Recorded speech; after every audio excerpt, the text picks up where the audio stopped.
So I'm Spaceboy, and for the camera, if you could tell us your name. Yeah, it's George Carlson. George, you're a part of what is called the MakerBarn. Can you give us a little bit about the history and what it's all about? Well, yeah, we're a group of us in North Houston, the Woodlands area.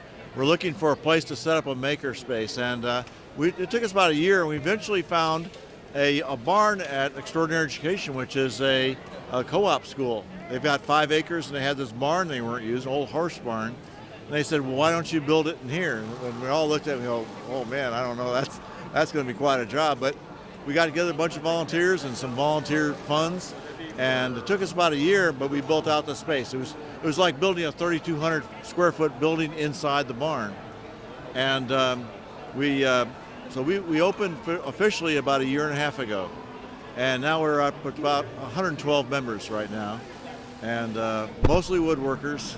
We've got a good woodworking shop downstairs. We have a little machine shop, welding area, and then upstairs is a technology and crafts area. So a lot of kids, we do maker camp in the summertime for the kids, but basically we make stuff. People come in and they make stuff and they leave. So what got you into that aspect? I mean, was there something else you were doing before that I guess at some point you said, I think I'd like to do this?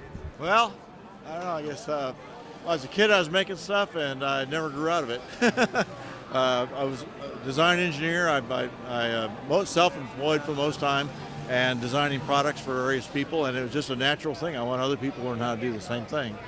And the best way to do that is start with kids, and the best way to start with kids is to make sure the adults know what they're doing. So the whole idea of our makerspace is it's an adult makerspace designed to be kid-friendly. So dad can bring his son there, or daughter there, or mom can bring her daughter, and they can work together on projects, and it makes projects and it makes memories. So sounds great. I was looking at all the products you have here that have been designed. It looks like a lot of woodworking.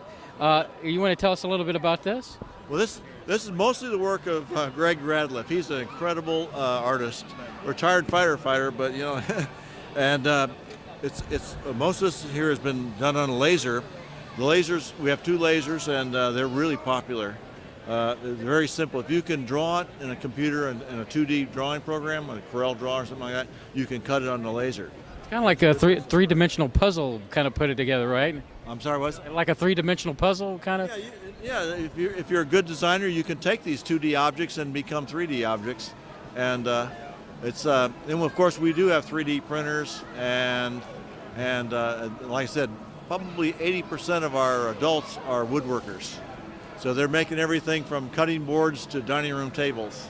Yeah, because when I saw, the 3D kind of thing with the filaments and all of that seems like a big explosion. But I like this because it's unique, and the woodworking. Because when I was in school, we had wood shop and all that good stuff, and so it's kind of a toss back to me for that time period. So George, if people wanted to reach out to you on your social media or websites, where could you tell them to go? Well, the best thing to do is start with themakerbarn.org, and at the bottom we have links to our Facebook page.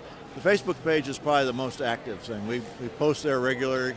The web page is a little more static than that, but that's a good way of getting a hold of us. Well, George, we appreciate you taking a little time out for the universe, and we wish you well, I guess, for not too much longer here for this year's Maker Fair. Yeah, well, we'll be here again next year, so. You better believe it. Yeah. All right. Well, thanks a lot, guys. Thank you, sir.